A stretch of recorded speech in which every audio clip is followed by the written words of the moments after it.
Chapter 22 of The Broken Blade. Dang. The Last Portage. The days melded together, and once they reached the Ottawa, home seemed within reach.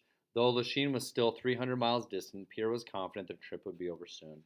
Their first morning on the Ottawa, Pierre spoke with Charbonneau during breakfast. "It's just a downstream coast from here, eh?"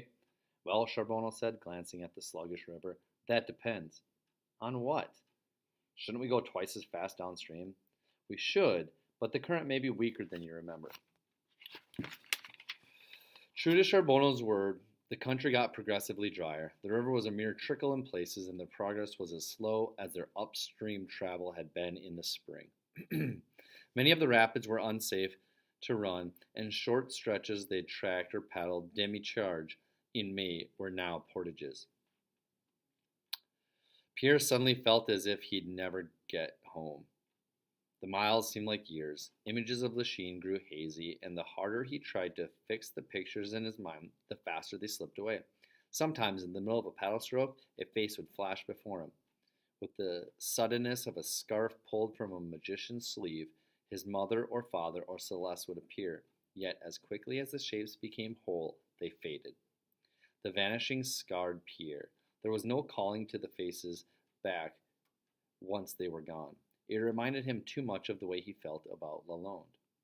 As they worked their way downriver, Pierre thought more and more about his father. He replayed the woodchopping accident in his mind and worried about the summer of pain that father must have suffered. He feared that the jumbled images in his head meant something bad was to come. To forget his worries, he tried reading La Vérendrye's journal during the long summer evenings. But the explorer's stories about his search for a western passage to the sea and the death of his son on Massacre Island made Pierre more homesick than ever. Charbonneau noticed the impatience one evening as they sat before the fire. "If you want a thing too badly, it never comes," he said. "It shows that much?" "To survive," Charbonneau continued, "you must look on the journey the same as you're paddling." "But the time goes so slow." "That is the sweetness of the traveling life. Time is frozen by the journey. While most men worry away their lives counting coins and filling ledgers, we voyageurs live with the magic of the open water." Charbonneau looked from the river to the distant hills as he talked. "We travel as the sun and wind allow. All the places we've been are with us every moment of our lives." Just then, Michael Larocque walked by the campfire. Pierre teased him. "So how are the legs holding up, old fellow?" "Old fellow," Larocque repeated, stopping to glare at Pierre. "That's right," Pierre grinned. "I've heard that jumpers age real fast if they don't get their practice." "Oh, we shall see." Larocque immediately turned to gather wood. When the fire was roaring, Larocque approached Pierre. "After you, monsieur," he said, gesturing towards the dancing flames. Pierre stood and stretched his legs, knowing it was best not to hesitate. He trotted to the far end of the camp, then he turned back toward the fire, sprinting hard. He leaped.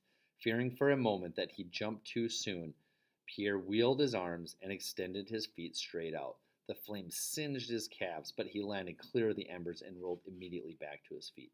The crewmen cheered. Larocque laughed and clapped him on the shoulder. "A fine leap, Pierre. I see your hard portaging has toughened your legs as well as your back." As Larocque and a dozen other men jumped the fire, Pierre thought back to the night when Lalonde and Beloy had rolled in the ashes and tried to beat each other senseless. Though it was only a month or so ago, it seemed as if a lifetime had passed.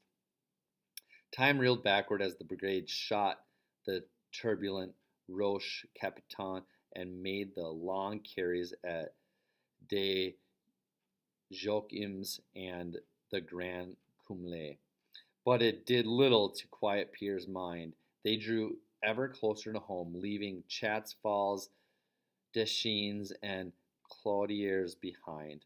On the Long Sault, just 2 days shy of home, they met one of the few brigades still heading north. The outfit was bound for Mackinac, and the leader of the group stopped to ask Charbonneau about the water level on the upper reaches of the river. Pierre shuttered his parcels, anxious to complete what promised to be the final carry of the trip. When Pierre arrived on the shore of Two Mountain Lake, the last group in the northbound brigade was just starting out. Two grinning men knelt before an open pack.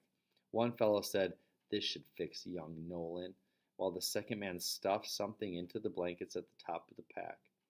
He chuckled as he pulled the straps down tight. Pierre knew what they were planning.